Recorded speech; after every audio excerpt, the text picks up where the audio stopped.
En quelques mois, des chantiers longtemps jugés ordinaires ont commencé à modifier le rythme des villes et la perception du possible. Deux dynamiques avancent de front. D'un côté, des rues assainies, des routes reprises et des services urbains remis en état.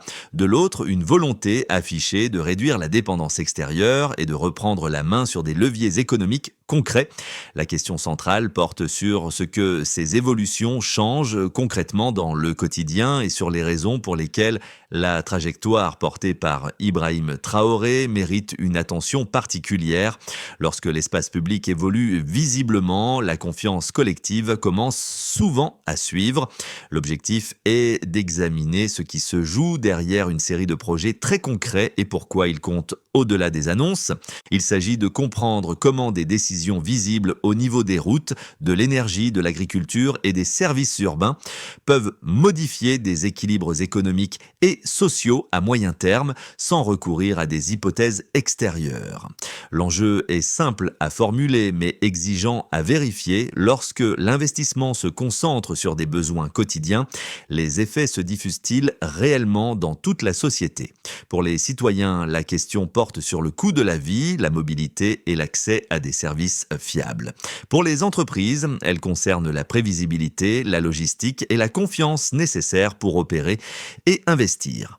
Pour l'État, le pari touche à la capacité de financer et d'entretenir ces transformations sans dépendre excessivement de soutien extérieur. Ce qui suit ne cherche pas à idéaliser une trajectoire, mais à mesurer ce qui change, ce qui résiste encore et ce que ces choix impliquent pour les mois à venir. Le propos reste factuel et centré sur les conséquences plutôt que sur les slogans. De faits concrets apparaissent alors. D'une part, près de 200 stations-service sont passées sous contrôle national, modifiant la chaîne de décision énergétique. D'autre part, des milliers de jeunes sont déjà mobilisés sur des chantiers urbains et agricoles avec un revenu et des compétences à la clé. Ces deux faits, rarement mis en regard, dessinent un changement d'échelle plus qu'un simple catalogue de projets. Le contexte éclaire cette inflexion.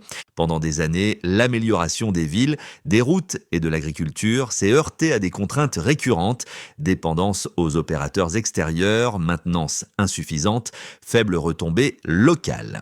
Les rues à dégrader et les systèmes de drainage défaillants n'étaient pas qu'un problème esthétique. Ils affectaient la santé, la sécurité et l'activité économique quotidienne. Dans les zones rurales, la dépendance à la pluie et à des outils obsolètes enfermait les familles dans une production incertaine et peu rémunératrice. Ce qui change aujourd'hui, c'est la logique d'exécution. Les projets décrits privilégient l'action directe, la formation locale et la reprise de contrôle sur des leviers stratégiques, de l'énergie aux infrastructures. Sous Ibrahim Traoré, l'accent est mis sur des interventions visibles, mesurables et ancrées dans le travail national plutôt que sur des annonces lointaines. Cette approche ne promet pas une transformation instantanée, mais elle cherche à enclencher une dynamique cumulative. Des rues plus propres favorisent l'activité, des routes plus sûres réduisent les coûts, une énergie mieux maîtrisée stabilise les prix. Il ne s'agit donc pas de savoir si chaque projet est parfait, mais s'il s'additionne de manière cohérente. En reliant l'urbain, le rural et l'industriel, cette stratégie tente de répondre à un déficit ancien de confiance et d'efficacité. C'est à ce point précis que se joue l'enjeu pour la suite. Dans cette dynamique, le personnage guide n'est pas une figure isolée, mais un profil récurrent que l'on retrouve d'un chantier à l'autre. Il peut s'agir d'un jeune ouvrier engagé dans l'assainissement urbain, d'un technicien local sur un projet routier ou d'un agriculteur intégré à un programme d'irrigation.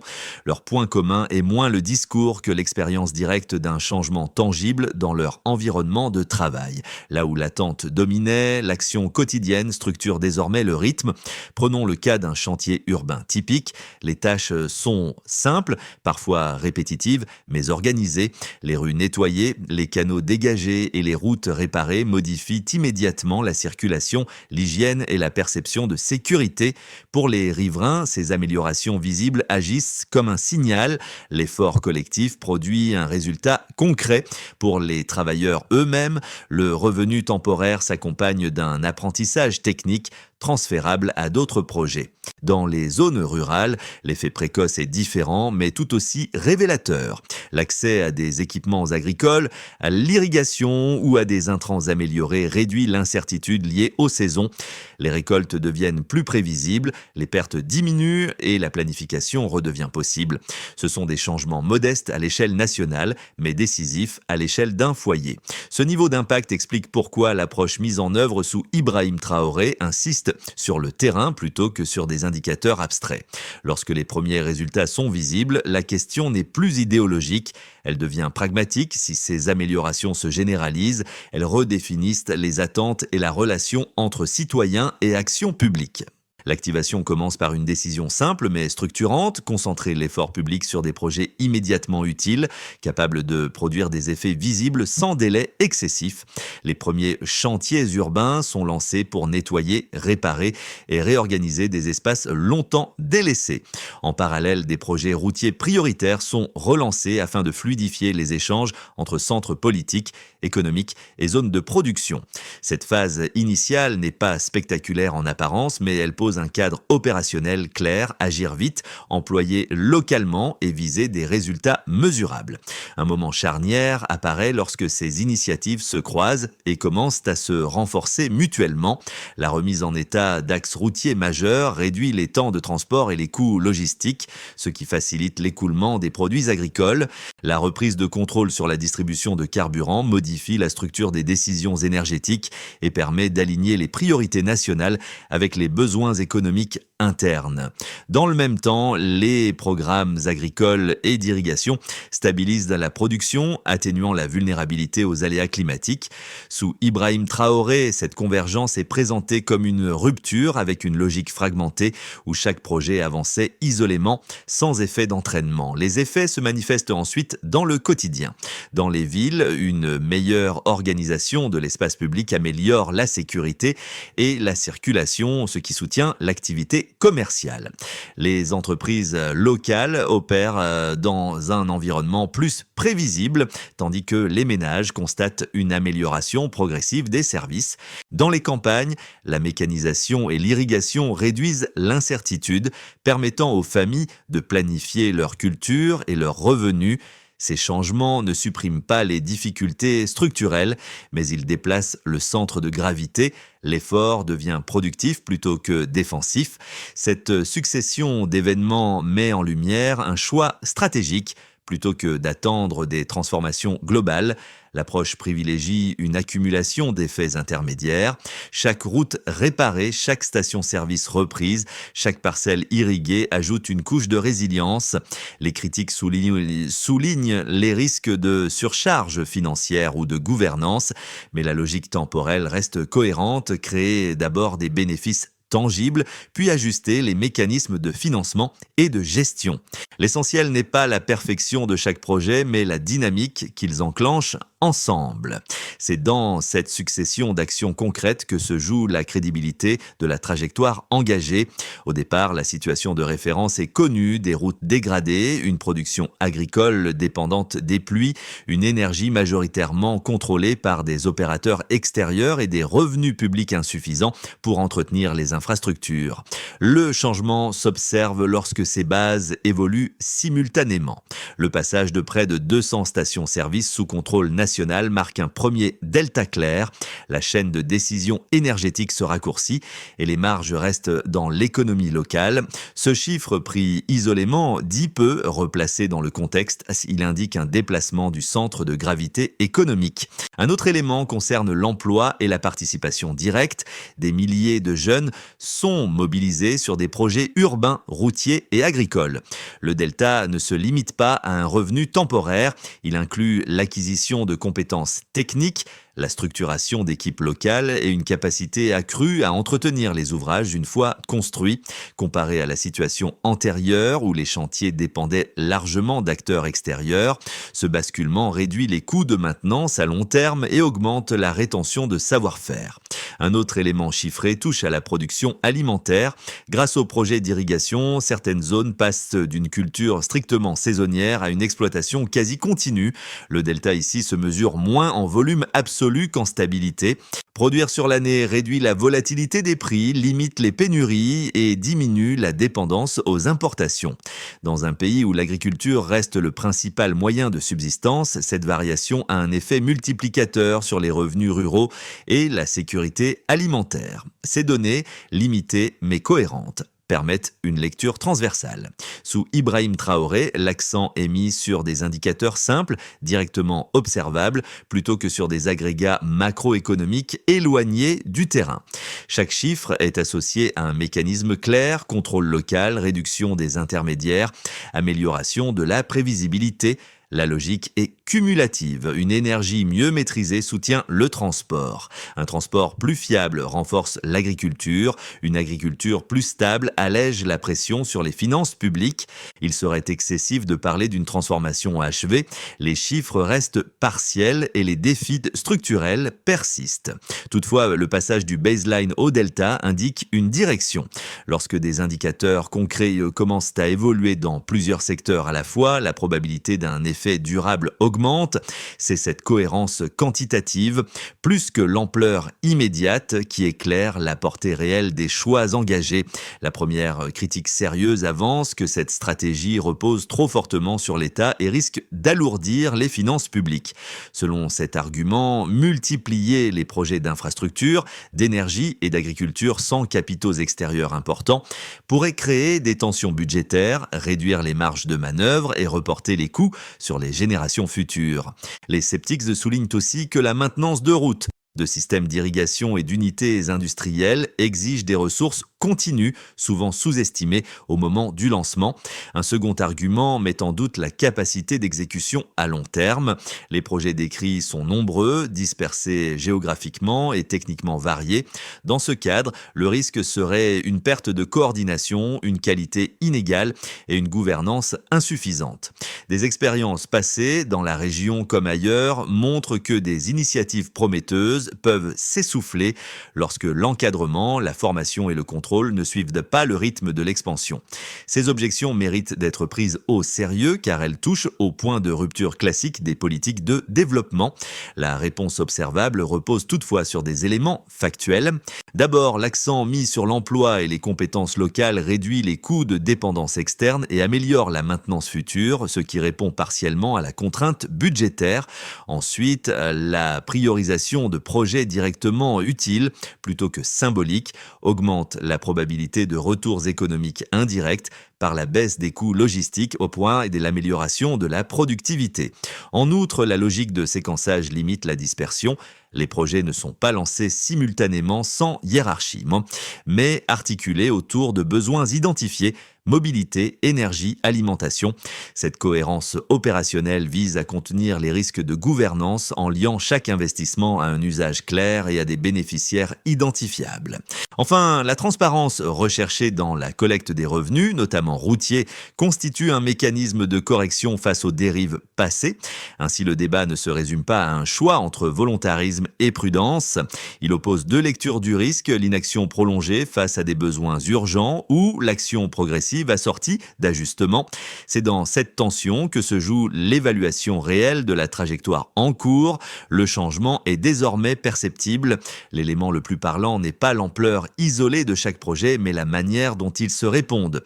Route, énergie, agriculture et services urbains ne progressent plus comme des chantiers parallèles. Ils commencent à former un système. Lorsque les infrastructures facilitent le transport et que l'énergie est mieux maîtrisée et que la production agricole gagne en stabilité, les effets cessent d'être ponctuels. Ils deviennent structurels, même à petite échelle. Progressivement, la perspective se déplace. Jusqu'ici, l'attention se portait sur la capacité à lancer des projets. Désormais, la question glisse vers leur interaction.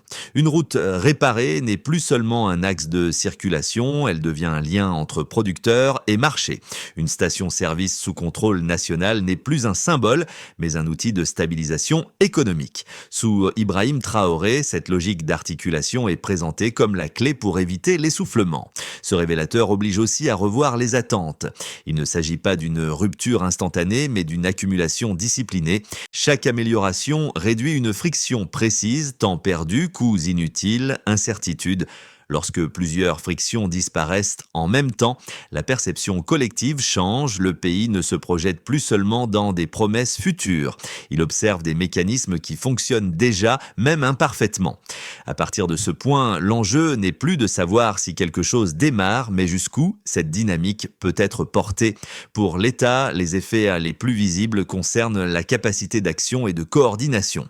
Lorsque des infrastructures clés sont remises en état et que certains secteurs stratégiques passe sous contrôle national, la planification devient plus lisible. Les recettes liées aux routes et à l'énergie sont mieux traçables, ce qui facilite l'entretien et réduit la dépendance à des financements imprévisibles. Cette évolution ne supprime pas les contraintes budgétaires, mais elle améliore la marge de manœuvre administrative.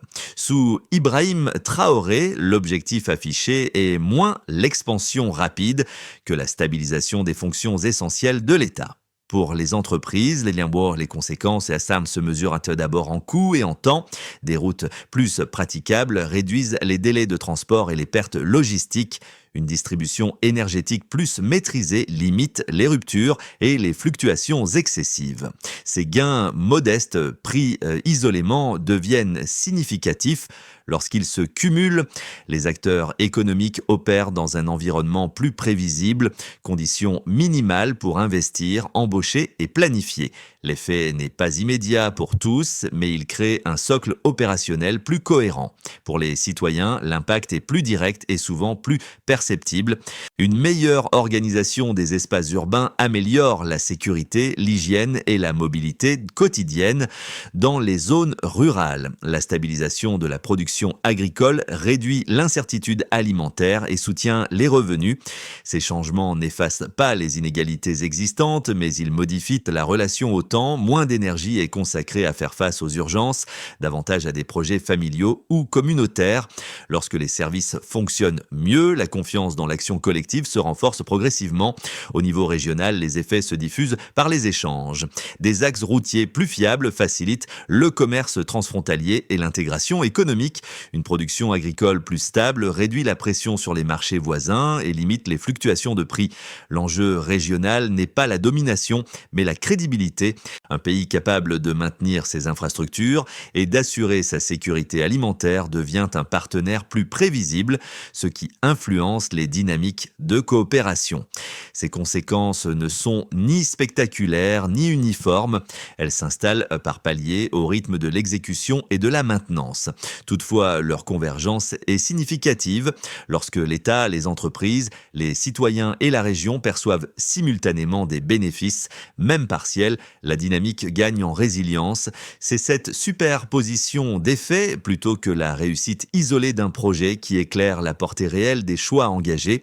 Dans une première trajectoire, la trajectoire actuelle se prolonge sans accélération majeure. Les projets déjà engagés arrivent à maturité progressive, les routes entretenues conservent leur niveau de service et les dispositifs agricoles stabilisent la production sur plusieurs saisons. Si cette continuité est maintenue, alors les gains restent modestes mais réguliers, baisse des frictions logistiques, meilleure prévisibilité des coûts et diffusion graduelle des compétences locales. Ce scénario suppose une discipline d'exécution et une maintenance constante sans promesse de saut qualitatif immédiat. Dans une trajectoire plus favorable, la coordination s'améliore entre infrastructures, énergie et agriculture. Si les mécanismes de collecte et de réinvestissement fonctionnent comme prévu, alors les effets cumulatifs s'amplifient. Les entreprises bénéficient d'un environnement plus fiable, l'emploi local se consolide et les revenus ruraux gagnent en stabilité. La crédibilité des projets attire des partenariats ciblés et des investissements complémentaires sans remettre en cause le contrôle national. Dans cette hypothèse, la dynamique enclenchée sous Ibrahim Traoré produit un effet d'entraînement mesurable, non par des annonces, mais par l'addition de résultats observables. À l'inverse, dans une trajectoire plus fragile, des contraintes de gouvernance ou de financement freinent l'élan. Si la maintenance est négligée ou si la coordination faiblit, alors les bénéfices initiaux s'érodent. Les routes se dégradent plus vite que prévu, les programmes agricoles perdent en efficacité et la confiance recule.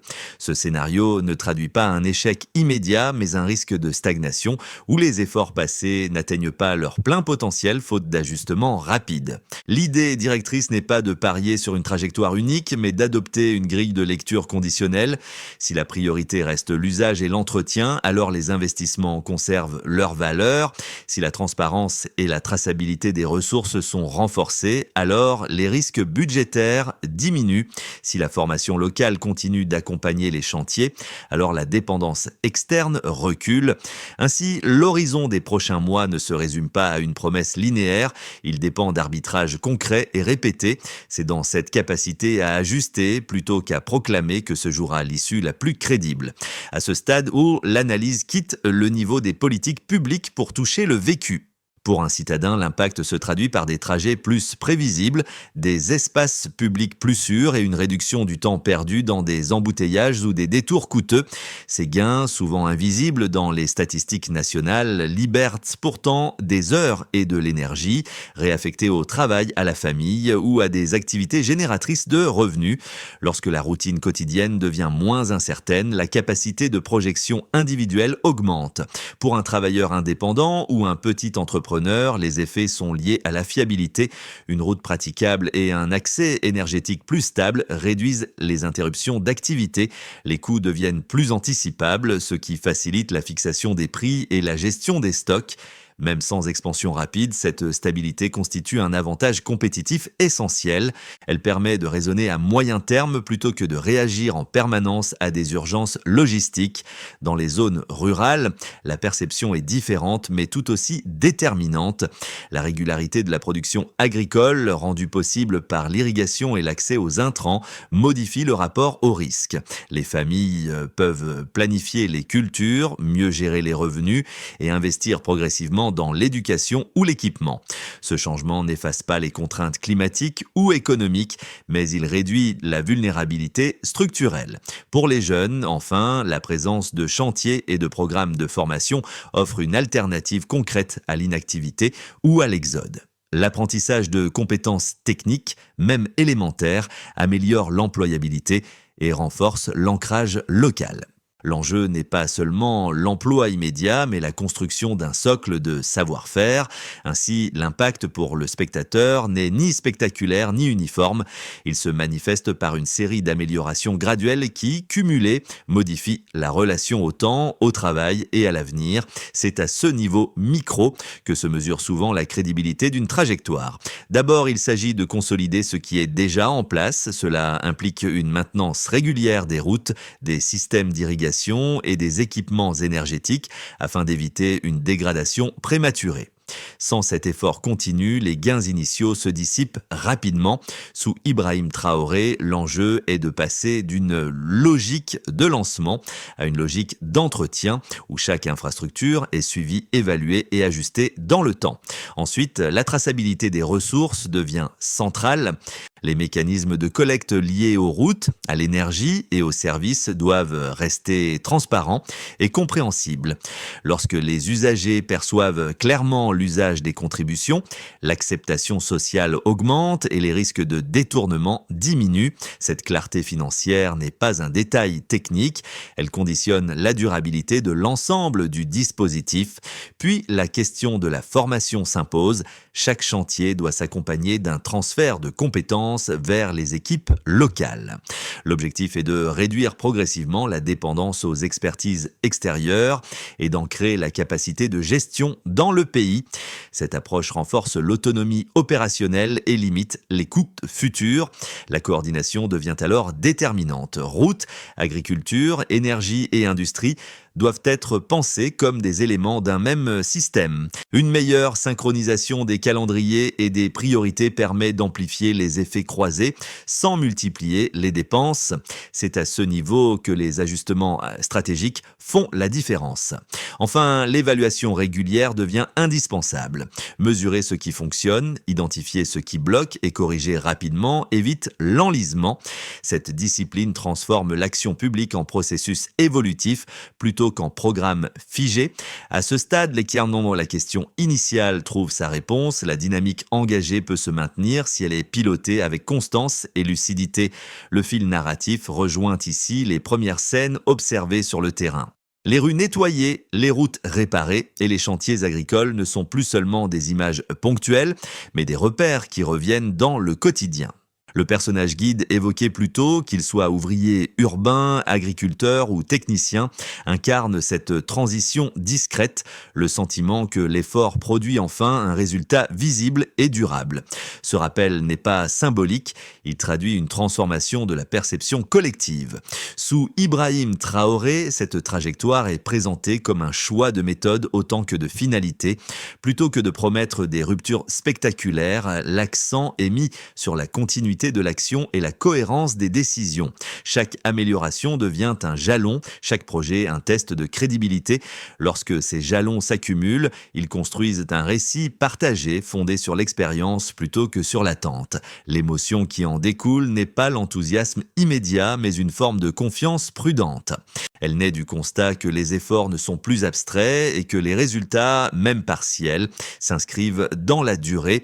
Cette confiance reste fragile car elle dépend de la constance et de l'entretien, mais elle modifie déjà le rapport au futur.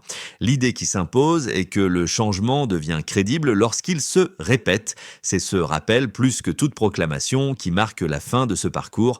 Arrivé à ce point, l'enjeu n'est plus seulement d'évaluer des projets, mais de réfléchir à ce qu'ils disent d'une trajectoire collective. Les routes, l'énergie, l'agriculture et les services urbains ne sont pas des sujets techniques réservés aux décideurs. Ils structurent le quotidien, les opportunités et les choix individuels. Observer ces évolutions, les discuter et les confronter à l'expérience vécue permet de dépasser les réactions immédiates, favorables ou critiques. Le débat utile n'est pas binaire, il porte sur la durée, la cohérence et la capacité d'ajustement. La question de ce qui fonctionne réellement sur le terrain reste centrale. Qu'est-ce qui doit être corrigé? Quelles priorités méritent d'être renforcées pour que les effets positifs se maintiennent? C'est dans cette discussion informée que se construit une compréhension plus fine des choix engagés et de leurs implications. Ce contenu se veut une base de réflexion, pas un verdict. Si ces éléments vous paraissent pertinents, prenez le temps de les partager, de les comparer à d'autres points de vue et d'en débattre calmement. La trajectoire évoquée sous Ibrahim Traoré soulève des questions qui dépassent un pays et touchent à la manière dont le développement est pensé et mis en œuvre. La question reste ouverte quant aux signaux concrets qui permettront dans la durée d'évaluer si cette dynamique tient ses promesses.